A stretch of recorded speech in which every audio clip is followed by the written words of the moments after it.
Everyone, on today's episode of the Mayor's Table, we're going to be talking about zoning. Always a hot topic, especially when you're looking at zone changes, special use permits, things of that nature. This is going to be a good opportunity for you to learn how to make sure that you get set on the right path to success by starting with our community development department first, learning the rules, understanding the guidelines, so that you can save money and time and get your project done. Stay tuned.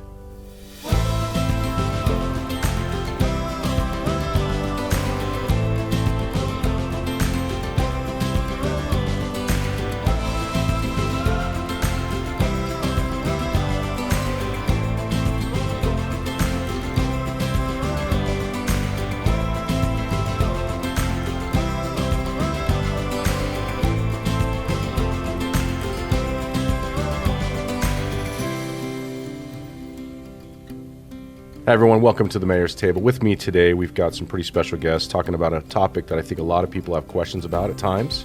Not all the time, only when it matters to them. And that is zoning questions, planning and zoning. With us today from the Community Development Department is our Principal Planner, Joaquin Gonzalez. Welcome, Joaquin. Thank you, Mayor. Thank you for having us. First time on the show? Yes, sir. You excited? Oh, definitely. There's 2 people watching. Just kidding, there's much more than that, I've been told. My mom is one for sure, though. That's right. Colby, your mom's going to watch this? My mom said she would watch. Okay. So. Colby Gibson is our assistant city manager and also was once, were you principal planner? What were you in the It's a great question, Mayor. I was the long-range planner for a while, and so I focused on the comprehensive long-term vision of the city, and then I was the planning and zoning manager. Awesome. After that. Well, we brought the right people to the party today to talk about planning and zoning and what it is and how it works for the city and what that 2040 comprehensive plan looks like and what you can and can't do in certain zones and why do we have zoning to begin with. So let's just jump into this. Joaquin, are you ready? I'm ready, Mayor. Colby, what is zoning and what purpose does it serve? Well, zoning is a foundational tool. Essentially, it separates the city into different districts. Right. So, in each district, you're going to have acceptable activities that are allowed. So we have residential districts that allow residential dwelling units. You have commercial districts, industrial. And then you have mixed use, and you have some other districts that allow maybe light commercial uses or office and professional uses. But it essentially sets up the city. It's a roadmap for the city, and it tells you what can go where. And if somebody wanted today to go online and find what they're zoned or what zoning looks like, we've got a really comprehensive tool for them, right? We sure do. Joaquin's actually done a lot of work on that, if you want to. Yeah, that is correct. So we actually have we have the City of Farmington zoning map, which is on the City of Farmington website under the planning division, of course. It's an interactive visual, shows all the districts for zoning. Essentially, you can click on your property or type in the address to get that location there, and it'll tell you essentially your setbacks for the property, your lot coverage of what you're allowed to cover on there, as well as your building height. And of course, also that then leads over to our Unified Development Code, which will kind of allow you to show you what uses are allowed, which zoning districts, essentially. Those things work hand in hand. They sure do. Yeah, and we've done some upgrades here recently to the UDC. But we get a lot of conversations, obviously, stirring up with folks here in the community, and I'll get a lot of communication to me, individuals who are seeking to do certain things. They want to open a new business, or they've got a project or development or something that they want to work on. And I consistently just kind of guide them to the planning and the planning division of community development, because there's an important thing, and I want this to be one of our top points of the show, and that's the Development Review Committee. So if you're an individual out there who are looking, you want to build houses, you want to zone change something, you want to start a new business, you want to build a new building, whatever those cases may be, that planning, the Planning Department's Development and Review Committee, DRC. DRC. Remember the DRC is the way to go. The DRC meets the second and fourth Tuesday of each month. But tell us how people can sign up and be a part of that. Yeah, absolutely. So they are the second and fourth Tuesday of each month. They are at 8:15 in the morning. So developers actually have an option. So they can come in person and be part of the discussion, or they can do it also as well virtually. So through Google Meets, essentially. So essentially, we have all the departments available. So we have traffic, we have fire, we have water, wastewater. We also have, of course, planning and building department to be able to just answer any questions that they may have, any development questions. Essentially, it's kind of like that first step that we do recommend in the planning division if you are proposing any development or anything within the city to come forward to. And of course, we have that available. Essentially, we do have, contact us in the planning division. We'll be able to get you in that right direction too. We can set that up. Colby, anything else on that?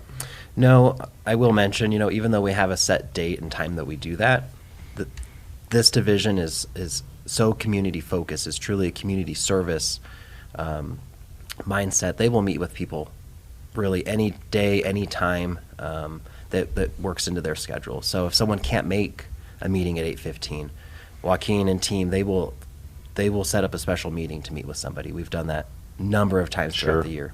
So. Well, it's a very accessible department, and that's what I think is really important, because we're constantly trying to get to yes, and I want people to understand that. Like, we've got situations going on. Somebody's going to take a building, they're going to change the use of it. It's going to require maybe some sprinkler system, something. But we're trying to find a way to get to yes at the least amount of cost to the developer as we can possibly make it. And a lot of the things that we're doing or dealing with in community development and any of these plans are laws that are enforced at the state level or the federal level, not just at the local level. And especially when it comes to our fire ordinances. I mean, much of that is driven by what is the national scene for what we have to have in buildings for fire protection. That's exactly right. Correct. This team does a great job at trying to get to yes, like you just said, Mayor. Anytime someone's talking about a zone change, they're talking about maybe an experience they had in Phoenix or in Denver or some other city, even here in New Mexico, not too far away. It's not that these departments are trying to work against them, but it sure can seem that way. Right. And when someone comes and talks to us, we had a big national chain come in and they're looking at a site. Can't say too much yet. And that's part of the exciting part about being in the planning division is you get to see some of these new developments before it's common knowledge. Sure. They're talking about the poor experience they had in other cities, and they're just amazed with the service level that they're getting here in Farmington. No, that is a consistent, the feedback that I get from developers who've worked in other cities. They're like, wow, you guys are way easier to work with than anywhere else that we've been. So kudos to you for doing that.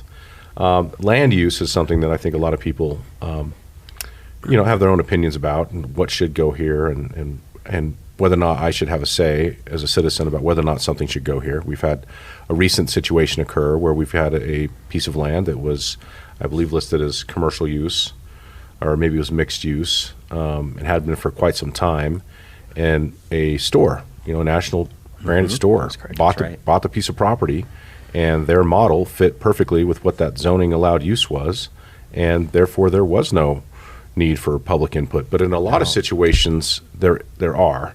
Right. And certainly the years that I've been on council, we've gone through some phases. Early on, there was a lot of people looking to have horses in residential neighborhoods. So we would have special use permits come before the council, or we get somebody who was upset because their neighbor did have a horse and they weren't abiding by what the special use permit said they had to abide by. We've had a lot less of those over the last, probably the last 5-6 years. Yeah, we haven't had too many. Fowl, we said we wouldn't talk about chickens, but chickens was something that we have upgraded into our allowable use within residential neighborhoods. Still no roosters. No roosters. But up to 12 fowl are allowed. Yes, sir.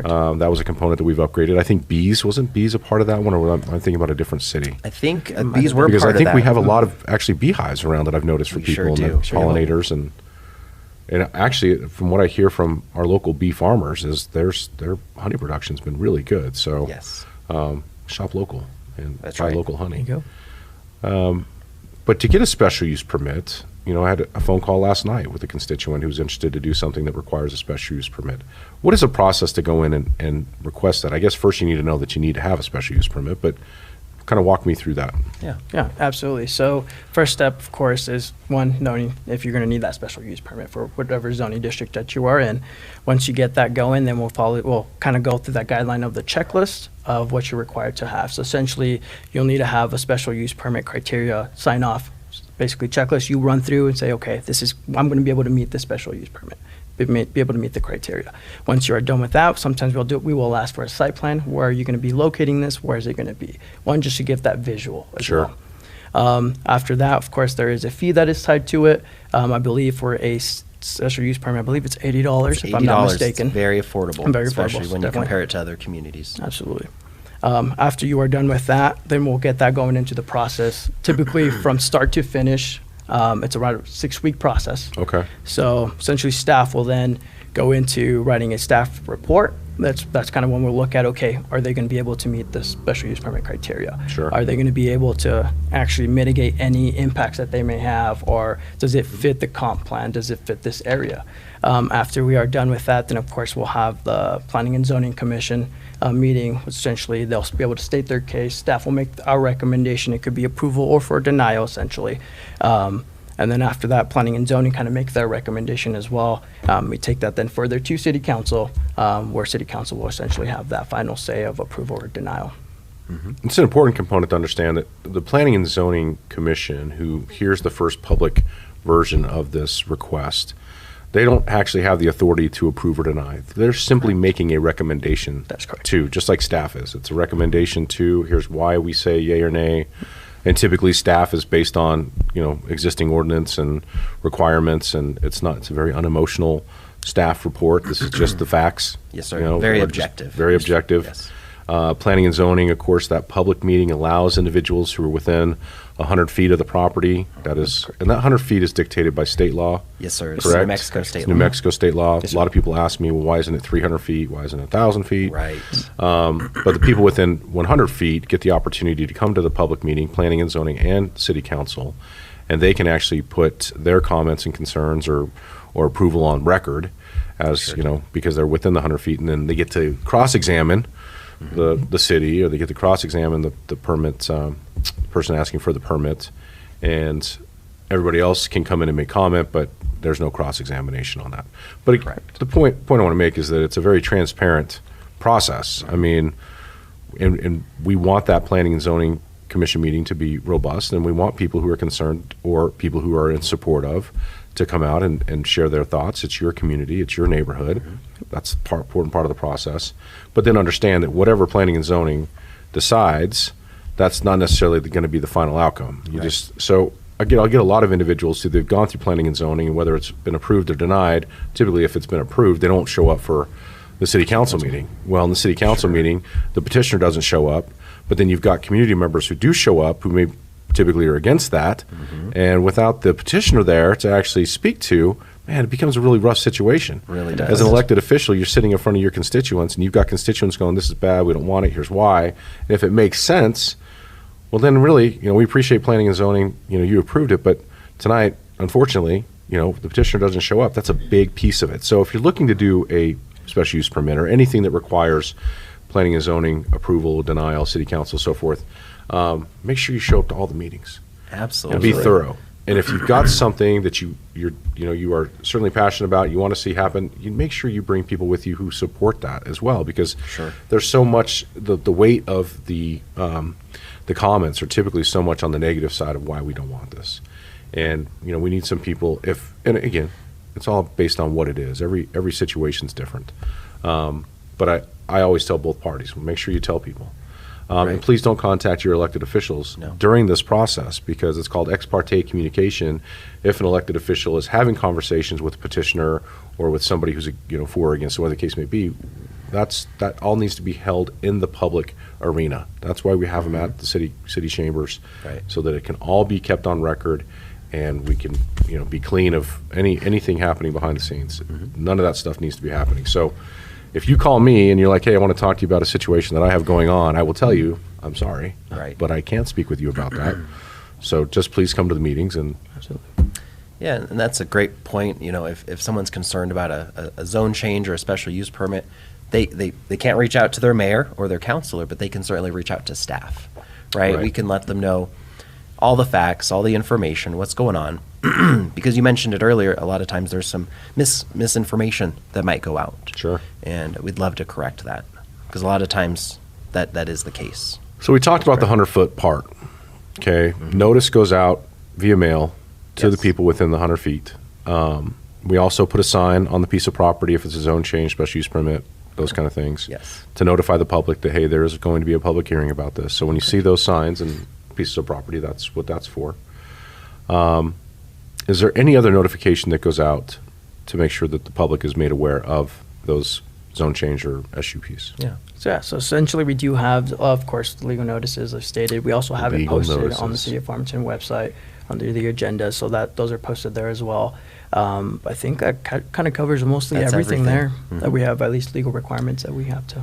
So when people, I mean, again, you can't, not everybody's going to be paying attention to everything all the time, but you know, Sure. we try and make sure, again, all this is dictated by state law, the way that we do this, all the notices that go out, the legal notes that are put into the newspaper, things on the website, visually and through mail. I mean, we're trying, and by the way, that's public dollars that are going into those notifications as well. Correct. So Yes. sir. please, when you see those things, take them seriously. Yeah. But no, this is good information. I just want to make sure the public is made aware. You know, what are the steps? How do we do this? Zone change is a critical one. You mentioned it. We've had situations here recently. Let's just kind of dive into the multifamily housing component. You know, we are in need, as every community is here in the United States, for more housing. And the demand is up, supply is low, which means prices for housing have escalated, and not just to own a home, but to rent a home, Right. an apartment, whatever it may be. And we're looking for opportunities where developers can come in and work with the city and find pieces of land where we could put maybe a little bit higher density housing. And we've had a recent situation come up where we actually saw an approval of one of those requests. Correct. Which I was very excited about. I mean, he's a good developer. He's a gentleman who's actually already developed some townhomes essentially over on East Main Street on the north side of the road. And then now we've approved this housing development, which will be just east of the Caminos.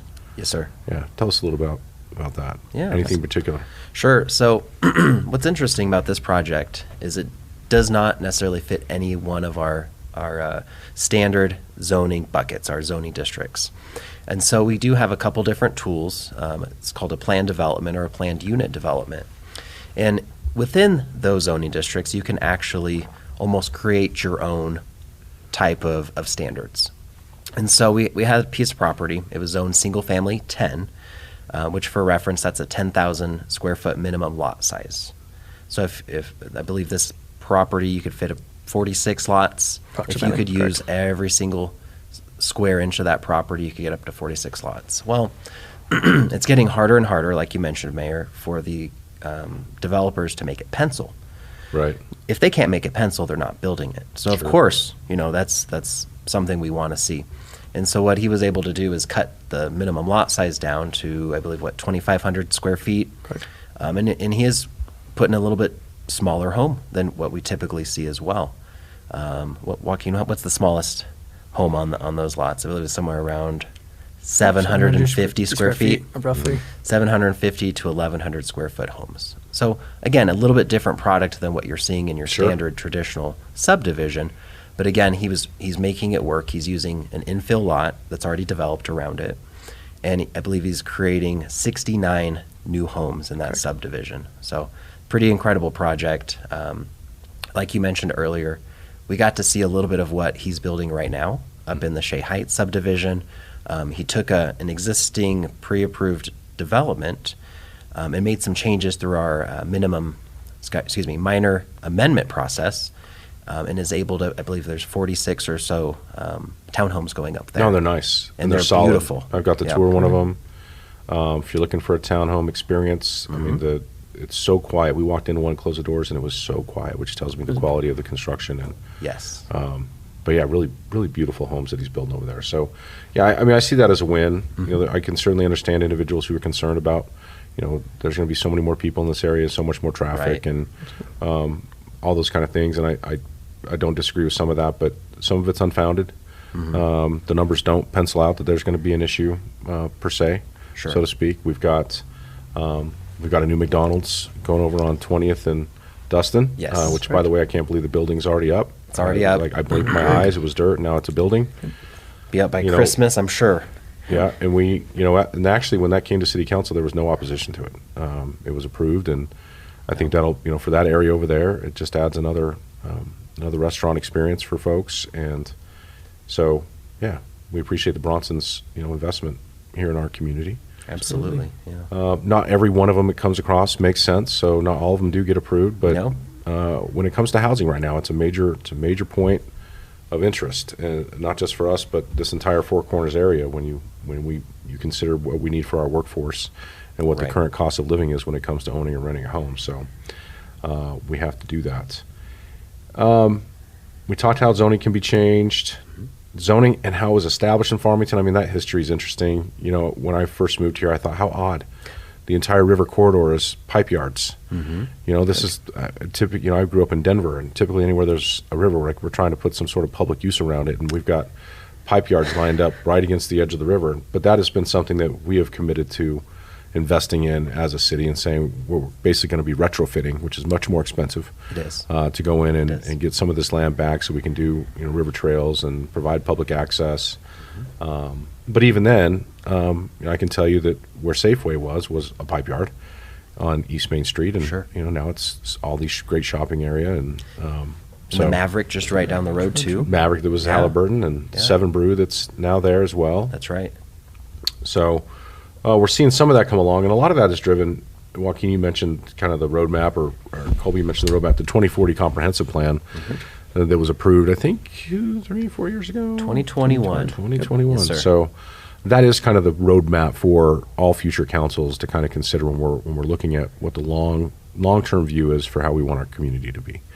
And we did some updates in there and kind of moved, hey, this would be a better place for multifamily housing here. You know, this would really be a mixed use in the Animas district down by the hospital. There was a lot of that kind of change. We'd love to see the Animas district developed into kind of a, you know, commercial residential mixed use area, especially with this location next to kind of our medical campus here at the hospital. So I'm encouraging people on that end. I know a lot of the exploratory component, there's a lot of expense up front when you're wanting to kind of develop, whether it's multifamily use. But it's desperately needed, and I would say that the city is more able now than ever to work with developers in specific areas, the Animas district being one of those because of the MRA designation that it has. But really anywhere in the city, we're trying to find everything we can do to encourage development. Colby, 6% of the land in San Juan County is only private land that we have. It's a staggering number, and it just shows the importance of how we need to be stewards of that private land here in Farmington. And efficiently manage it. Yes, absolutely. No, that's a really good point. Yeah. Joaquin, is there anything residents can do to get involved with kind of that zoning plan and the shaping of the future of Farmington? Yeah, absolutely. So one of the biggest things that we always encourage is community engagement. Like we said, we post a sign, we do the legal notices, but just to be able to have them attend those public meetings, I think is something that's very essential and something needed that we do need. Sure. Like I said, we do have the planning and zoning commissions that are held every second and fourth Thursday. Yep. Same days we have council meetings. Council chambers. Yep. And as well as the administrative review board, to just be able to get them to be able to go to those meetings, to be able to share what their feedback is, if it's good or bad, pro or con of what petition we are hearing. Definitely something that we want to hear from the public, something to help us shape the future as well, to help our recommendation. Also, just to be able to be a part of the commissions and being part of the administrative review board. I was going to mention that, yeah. Being a part of those, as well as, I know currently for the Planning and Zoning Commission, we have 2 vacancies, and we have 1 vacancy, I think, currently for the administrative review board. So just being a part of that and making those decisions is something big that the public should be a part of, and we encourage that all the time. Yeah. Well, the ARB, I think we may have a second opening here soon. So, I mean, that's kind of there's a more technical component maybe to the ARB, because that's dealing with setbacks and things of that nature. Give us some rundown of what the ARB looks at. Yeah, absolutely. So typically, I mean, there are requirements for any zoning district. So in this case, I can give an example we're only allowed up to 6 foot for a fence. They're wanting to do a little bit higher within that zoning district, say maybe 7 or 8 feet. If we can't do that administratively, then definitely they're going to have to apply for what we call a variance. At that point, they'll make their justification on why they're wanting to get that variance, and present that to the administrative review board. And then something different from the administrative review board to the Planning and Zoning Commission is the decision made at the administrative review board is final. That is so final. that does not go over to That's a city great point. council. Yeah. Right. So essentially, it's just kind of wanting to change essentially the setbacks for a property, height limitations of what you're allowed to do if you have great justification for that. And of course, if the administrative review board approves it, then it gets decided at that moment. Signage, I think, is also part of the ARB, things that they look at if you want to have a bigger sign than what's supposed to be allowed on your building or in your lot, those kind of things. That is correct. And if you could ideally pick somebody who could serve on the ARB, what kind of background would you want them to have? So essentially, I mean, any builder, contractors. I think those are the ones that, engineers as well. I think just kind of having that background and understanding what the variance is and what they can do and potentially have an impact. I think that would be great. So kind of just builders, contractors. Yeah, that's a great point. And the engineers. Planning and Zoning Commission, very vital component.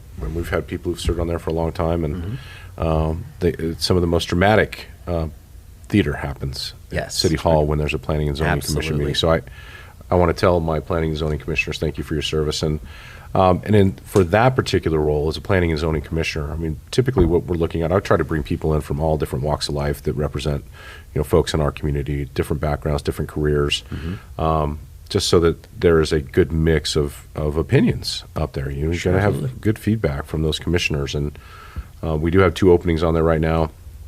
It's the most rigorous, I think, of our commissions because they do meet twice a month if there's something on the docket to be reviewed. I would agree. Right? So it's a much more, you got a much more dedicated time to the Planning and Zoning one. ARB, is it once a month? That is correct. So it's the third Thursday at 6 p.m. at the council chambers. Great. Well, good information. Those opportunities are out there, and there's a boards and commissions component on the City of Farmington's website. Click government, you'll see boards and commissions pop up. Click on boards and commissions, and it will show you a description of every one of the boards and commissions. Yep. So if you're interested, please apply. Absolutely. Right. Colby, what else? Joaquin mentioned getting involved. Show up to the meetings. Also, subscribe to the city's newsletter, right? We send out a newsletter. We're also on Facebook. And so a lot of different plans, right? We created, or we redid the comp plan back in 2021. We had the Animus Action Plan just recently, the MRA plan. All these different plans that the city goes through, we do a pretty extensive community outreach, soliciting input. So I would, if you see one of those, invitations, or you see a date for a plan update, I would encourage someone to attend. Even if it's not your cup of tea, it's not something you necessarily have a lot of involvement in. Show up and give your opinion, because decisions are being made, and if you're not there, you can't be part of that decision. Right. And so when we're talking about the comprehensive plan, and for example, the city council's making a decision based on, does it align with the comp plan or not? The comp plan was created by the community, and so we certainly want everyone's input there. No, huge public feedback on that. Yeah. Every project I can think of that we've done, there's always been a public component to it. And we've just had one go out for Orchard Park. Yes, sir. We're looking at doing a redesign there, and so I think we've already had the public meeting, and the survey's gone out. Is that right? We've put out the surveys. Okay. We did a nice public input session out at Orchard Park. Great. 2 Fridays ago, and we still have a little bit more to do. Good. But so it's not too late, and we encourage any kind of input on that. Yeah, it's a lot, and like you said, it's our community, and if you don't have the time or not willing to take the time to go let your voice be heard, it sets us back. I mean, in my opinion, unless you're going to come and be angry, and there's always a good way to communicate and a not a good way to communicate. But coming in, listening, seeking to understand, and then providing input to me is always the best way of approaching any of these kind of things. Absolutely. But attending any of these meetings, you mentioned you can sign up for the newsletter. You can also sign up for the Planning and Zoning Commission meeting. You can sign up for the Public Utility Commission meeting. You can set up, and they will email you a link to the agendas and the minutes, and same thing with the City Council. All those things are very much out there for people to view. I continually remind individuals as well about the monthly report that's on the City Manager's page. Great point. On our website, because if you get into the Planning and Zoning component there, you can see some of these projects that are currently being reviewed or about to be built, and then you can kind of answer those questions for yourself, like, oh, what's going to be going there? Oh, yeah, well, I remember looking at that. It's going to be Burlington Coat Factory. Well, that's going to be very exciting when Burlington Coat Factory comes, which is real, by the way. It is real. It is real. You heard it here. You heard it here on the mayor's table. There you go. But no, the city managers, just so you get to that page, again, city website, government, city manager, and on his main page, it has all the months, all 2024's monthly reports there, but it gives you everything that's going on from administration all the way to your electric utility, public works, police, fire, parks. I mean, It's extensive. yeah, IT. If you want to know the extensive list of what IT does every month, and Yeah. it's like tick, tick, tick, tick, tick, tick, tick. It's a lot of really good information for people. But again, the point of that is to ensure that, one, it's a good tool for the city manager to know what's going on in the departments every month. Absolutely. But two, it's good for the public to see, okay, this is where my dollars are going. And, I can see what our payroll was. I can see how many vehicles were fixed last month and in the auto repair shop. I How can many see potholes were filled? how many potholes have been Yes. filled year to date, what the current road construction plan is, and where the funding is coming from. I mean, all of That's it's right. laid out there, and I commend our administration and for making that something that the public has access to. So, gentlemen, big topic. Anything we've missed? I don't think so, Mayor. I think we've, That is- well, I'd be lying if I think we covered it all. I don't think we could. But that's for another show. Yeah, we didn't get deep into chickens. We did not get deep into chickens. Some really good stories of the chicken special use permits, but we'll save That's those for another day. That's Absolutely. for the outtakes of the mayor's table. Hey, Awesome. Well, Joaquin and Colby, thank you for joining us. And again, if people are interested in having a project looked at by our DRC, where do they need to go? Essentially, you can contact the planning division. That'll be on the second floor over on 805 Municipal Drive, as well as I can give contact information here as well. Yeah, call. Perfect. Call. So it'd be 505-599-1301. You'll get a hold of Tammy Spencer, and that way we can get that set up for you and we can get you on the DRC. I really think it's a critical step. I mean, I just want to reiterate to folks out there, if you're going to do something here in the city, you're going to build something, you need a zone change, you need anything, come here first and save yourself a lot of time, a lot of money, a lot of headaches, and get yourself set up on the roadmap to success. Because, agreed. I mean, if you're going to own a food truck, I mean, I'm talking anything that you're thinking about Right. that's going to require some sort of city permit, city approval, whatever the case may be. These are the guys to talk to, and you really all do a fantastic job of trying to find a way to say yes, and let's get this moving. So thank you all for that. Thank you, Mayor. Yes. Well, thank you for tuning in today. We hope you enjoyed this episode of the Mayor's Table. Please like and share this across all the platforms in which we're currently airing this. And please check in with Planning and Zoning Department if you have any questions about a project that you're working on, a business you want to bring to town, whatever it may be. It's going to be a great opportunity for you to connect and get the right information when you need it. So thank you again for tuning in, and we'll see you here next time on the Mayor's Table.